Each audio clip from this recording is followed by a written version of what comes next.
Hello, welcome to 21 This Week. I'm Susan Heltemes filling in for Casey Aiken. Coming up next, Maya Angelou post office unworthy, and Super Bowl Tuesday is over. Joining us today is an esteemed panel of Montgomery County activists. Former Mayor of Rockville, Susan Hoffman, former school board candidate Laurie Halverson, Republican activist Robin Uncapher, and Henry Hailstock, past president, Montgomery County Branch, NAACP. Stay tuned for these topics and parting shots next on 21 This Week.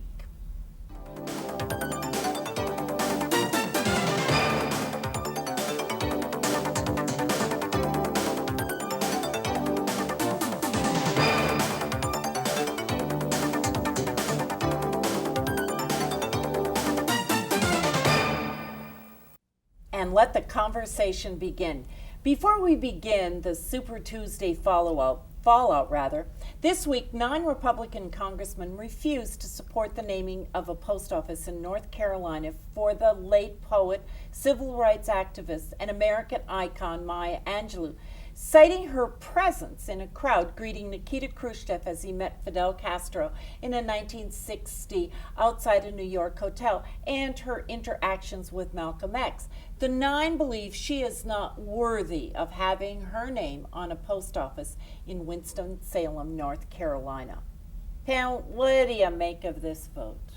Hokum. It's really ridiculous because I'm sure others have greeted foreign dignitaries that we did not like here and have been named to some prestigious location. But not to have your name put on the post office, that's ridiculous. I mean, really, think about it. We have statues of Confederate officers around here that we have a problem with.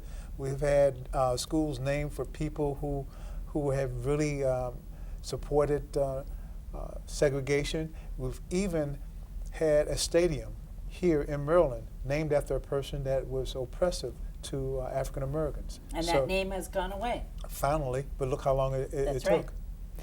Maya Angelou is a great author, poet, icon, all of those things, and what I make of it is a big fat combination of sexism and racism. I used to live in Winston-Salem for 8 years, the place where the post office is where they're going to hopefully name her for the post office. I really think she's a lovely woman, and it's unfortunate that a few people voted against it, but it's a democracy, and you can't expect everyone to vote the same way all the time. So I love Maya Angelou, and I read all of her memoirs. She wrote multiple memoirs and very interesting, and she's a great person. But on the other hand, we have lots of admirable people in the United States who do not have post office named after them and do not end up on the Washington Post because somebody said, no, you're not going to be on the post office.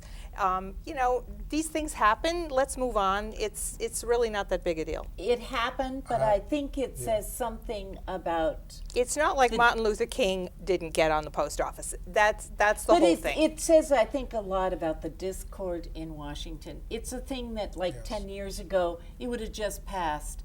Mm-hmm. And I think it's also... And it did pass. Yes, it did pass. But I think by the very fact that so little is happening in Congress, that this kind of stuff is making news. I think it's just a very convenient thing to bring up. It's not... I don't think it's convenient. It's the truth. It's actions that are typical of this whole 8-year administration.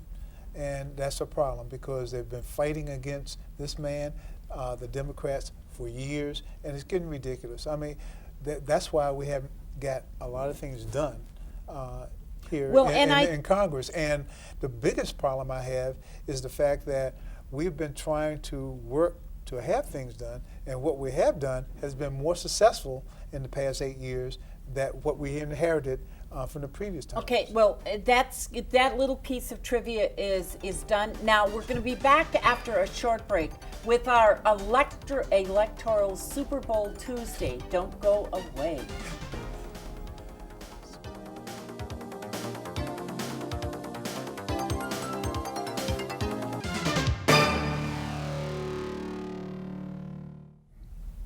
Okay, now welcome back. Super Bowl Tuesday, that is electoral Super Bowl Tuesday, is over, and on the Republican side, the Donald trumped his rivals in Tennessee, Alabama, Massachusetts, Georgia, Virginia, Arkansas, and Vermont. Marco Rubio rubbed out a victory in Minnesota, and Ted Cruz cruised to wins in his home state of Texas and in the neighboring state of Oklahoma and in Alaska. Dr. Ben Carson dropped out as a result of Tuesday. On the Democratic side, Bernie Sanders burned the competition in Minnesota, Colorado, Oklahoma, and in his home state of Vermont. Hillary Clinton climbed the hill to win in Georgia, Texas, Virginia, Alabama, Tennessee, Massachusetts, and in Arkansas, where she served as First Lady during her husband's tenure as governor. We can't talk about each state, so the panelists have selected a state to examine the results, and we're going to start with Robin. What can you tell us about Massachusetts? And you have 1 minute. Okay. Hillary Clinton pulled it out in Massachusetts, which was a very impressive thing, given the fact that Vermont is a New England state. I am stunned that Donald Trump did so well in Massachusetts, because Massachusetts is not a place where I would have expected him to do well. He apparently did well in every county that he ran in. Having grown up in Rhode Island next door, I'm completely shocked. Okay, well, Susan, what insight do you have on what happened in our neighboring state of Virginia? Well, in Virginia, Hillary Clinton beat Bernie Sanders 2-1, which was expected, and anything less than that, and that was a drubbing, and anything less than that would have been surprising. What happened on the Republican side, I think, is much more interesting, because although Donald Trump did win, he won by only 3% over Marco Rubio. Marco Rubio was on TV a great deal in the last week before the Super Tuesday, but Marco Rubio almost won that state, which was pretty impressive. One thing that needs to be pointed out is that it's an open primary, and therefore Democrats can ask for a Republican ballot and vice versa. And from my research, lots and lots of Democrats did ask for a Republican ballot to vote for Trump, because they think that Hillary's going to stand a better chance of beating him. Okay, so what about the importance of the Lone Star state of Texas, Laurie? Well, there's been a lot of talk about Donald Trump's hands this week.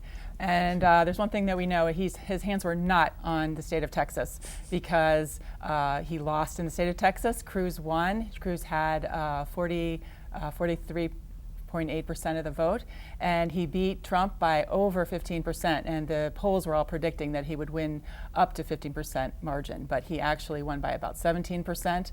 It was very unfortunate for Rubio, because he had under 20% of the vote. Now, I watched the message boards before the primary, and a lot of people were strategizing to when they were trying to choose who to vote for, trying to either vote against Trump or vote, to try to get 20% vote for either Rubio or Cruz. And Henry, we're going way down in the south now to Alabama. What can you tell us about Alabama? Well, I wasn't surprised about the outcome, with Hillary and Trump, because if you look at it, you still have the bastions of the Goldwaters are still there, and quite frank with you, it was a surprise. It wasn't a surprise that Trump did as well as he did. Hillary, I knew, would win, because 51% of the Democrats in the state of Alabama are African American, and she did very well there. It's just surprising to see what's going to happen if it's Trump against Hillary nationally, because it's going to be some fireworks, really. We'll talk about that later, though. Okay. Well, I have to just talk for a minute about Minnesota. They have the caucuses, and I just don't know when they're going to get rid of them. But on the Republican, I should first say the Star and Tribune, which is the main newspaper in Minnesota, endorsed Rubio because they said he was the most electable, and they endorsed Clinton because, she knew what she was doing, which I find interesting. However, Bernie Sanders won. And Marco Rubio won his first victory, which I find interesting.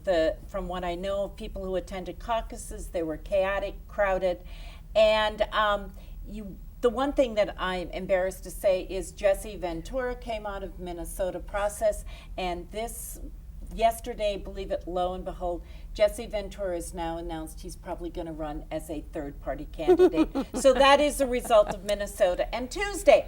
So now let's move on.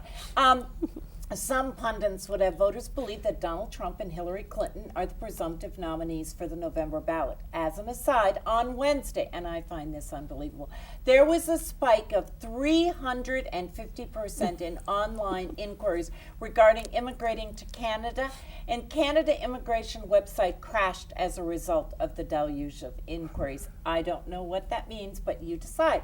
So let's begin on the Republican side. The campaign rhetoric that started with Donald Trump has degenerated into vulgar braggadocio.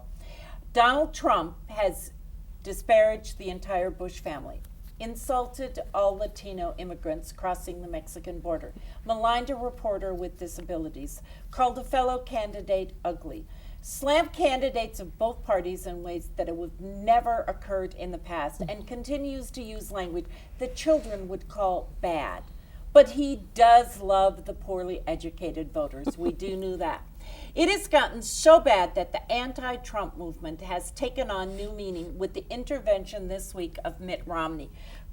Robin, mainstream Republicans, as we know, used to joke about Donald Trump, and now they're sweating it because what would happen if he becomes the nominee? The Senate and the House could be decimated if Trump wins the nomination, that is. But now what happens? Does the Romney intervention mean there could be a brokered convention? What do you think this all means? I don't think that what Romney said necessarily would make it a brokered convention. I do think that Romney was very courageous. I also think he got a huge charge out of what he said because he has absolutely nothing to lose. And I was even more impressed with Paul Ryan because Paul Ryan, what he said, he has actually a great deal to lose. Do I think that this means I think the brokered convention issue is about the fact that these votes are so split. And will we end up with anybody with a majority? It's very difficult to say. And it's very difficult to say if there's a third party, if that will end up drawing off some of the votes as well. Well, and I recently read that there was concern among Rubio and Cruz that with Romney coming forward like this, maybe this was his subtle way of proffering himself, like maybe he'd be the nominee if things get really bad. You know, there's all this paranoia. I mean, one of them, if they're not going to win, you have to win on your own. You can't be worried about that kind of thing. If either one of them was able to draw enough off of Trump, it wouldn't be as much. But I think that the fear of Trump is not it has nothing to do with Congress and whether or not they would lose votes in Congress. I think it has to do with the fact that Trump is not really a conservative, and nobody really knows what he would do if he got into office. That is what is scary. There's a lot of speculation, though. Now, I can tell you that. Laurie, we talk about brokered conventions, but what are the ramifications and what will come if that should happen? And Romney, I think, is hoping that might happen, perhaps, in the way he said, vote for anybody but him. Yeah, there has to be a majority of delegates to win the nomination, and we don't know what will happen. And on March 15th, that's a key date because we'll know if Rubio wins his home state of Florida, and we'll also know if Kasich wins his home state of Ohio. Now, if they both win their states, there is probably a good chance that it could lead to a contested election. And if that happens, it's something that's really hasn't happened in a long time. I have a prediction that Romney today on Fox News just said that there was a 0 chance that he would be the nominee.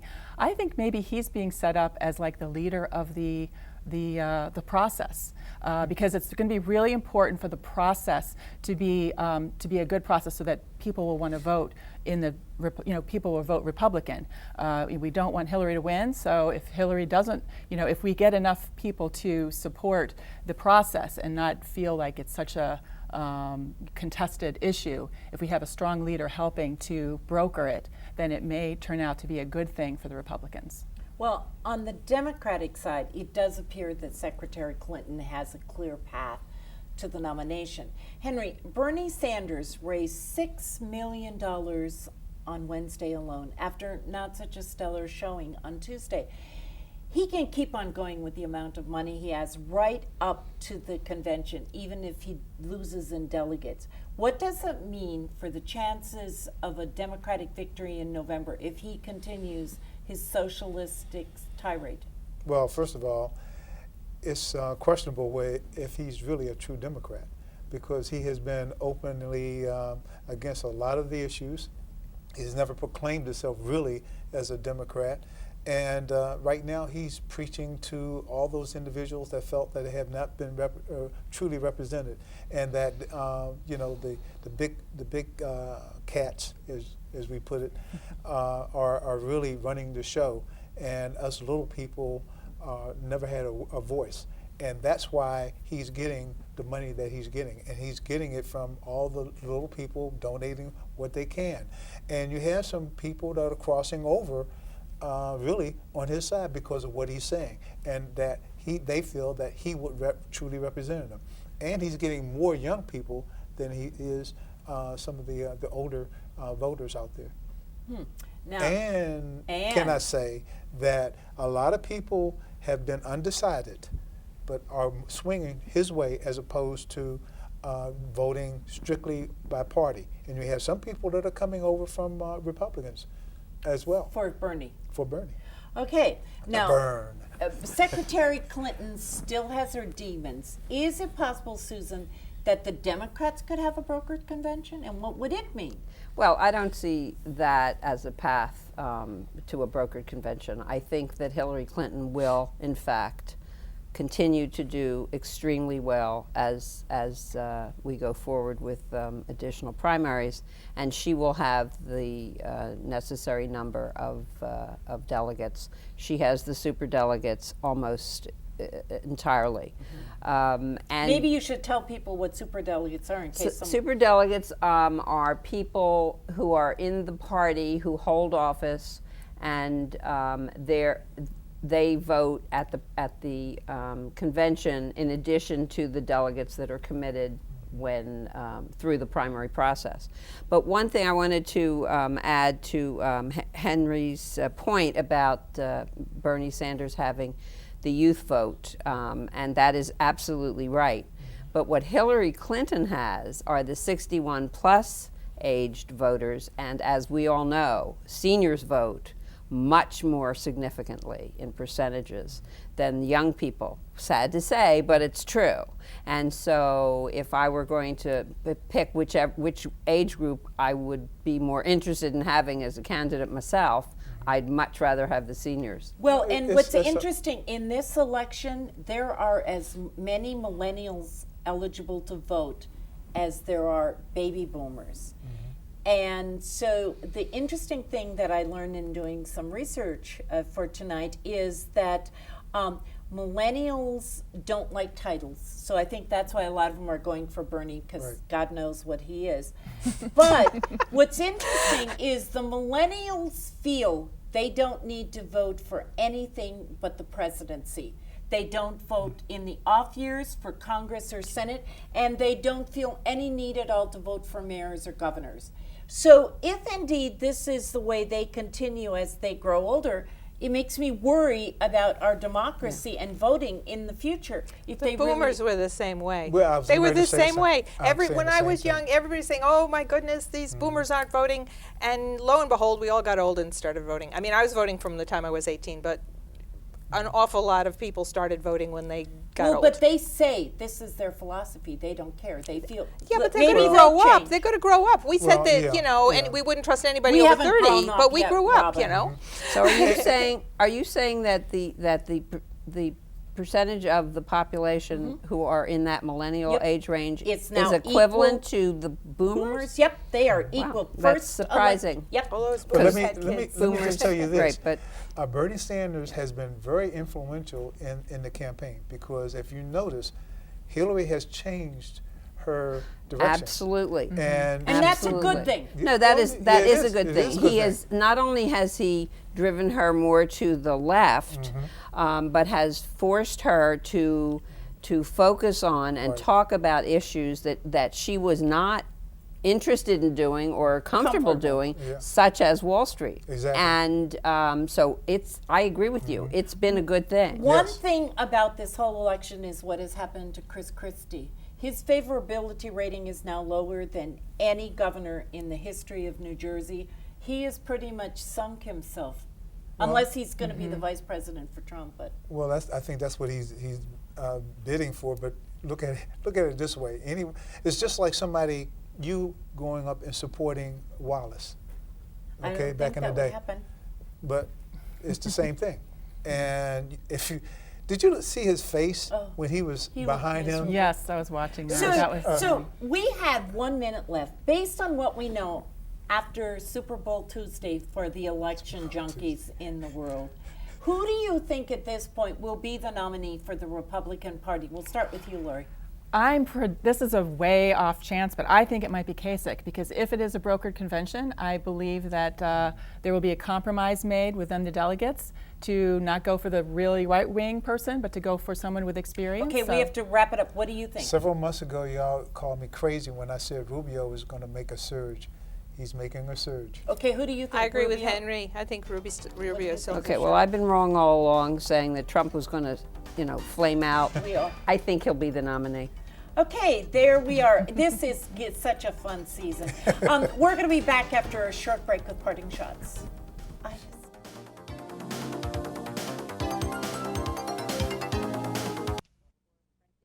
Now with parting shots, we start with you, Susan. Yes. Okay. So, Governor Kasich will win Ohio. Trump will not win Ohio. And wow, that was short and sweet. Robin. Well, I learned this week that the Maryland Transportation Authority is allowing people to allowing recordings on buses since 2012, and that the Maryland Assembly put off considering this problem. I do think that we should not be subject to being recorded on buses in Maryland, so I hope they deal with it now. As a frequent bus rider, I bet Yes. you do. Laurie. Okay, my parting shot would be that I want to give Governor Hogan a shout out that he had a victory this week with a bill that was put back into committee. It was a bill about the state superintendent, another layer that the Democrats wanted to add, where the state superintendent would have to have the final say by the legislature, and it's back in committee, so good for him for getting that to happen. And Henry, what about you? Well, I just want to say we're just going to be different, that we in Montgomery County need to really look at what's going to be happening in our school system in the coming months and year. We have a new superintendent, but I don't want them to forget the fact that we still have that gap that I call a chasm now in education. And we need someone here to really stop talking about it and doing something about it. Okay, and we are now ranked number 2 in the state behind Howard County in terms of our education. But isn't that a shame, because we still have lacking in African Americans and Latinos in the scores? Okay, and I heard a lovely quote this week, which I think says something about the interest perhaps that Bernie Sanders has, and it says, if at 25 you're not a liberal, you don't have a heart. If at 35 you're not a conservative, you don't have a brain. I don't know what it means, but it was a cute phrase. And as that phrase and all others are going to be tested as this election goes on, every day is a new day. It is great to get up in the morning, and the best part of the day is sitting down and listening to the late night comedians as they recap the day and the day before. And you couldn't believe this, you couldn't write this story. When I first started, we would have never thought of the lack of, let's say, good behavior has gone so far down. But anyway, until next time, follow 21 This Week on social media, and see you next time for Montgomery County's hardest hitting political talk show. For 21 This Week, I'm Susan Heltemes. Bye for now. See, that's what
because they're angry. That's angry.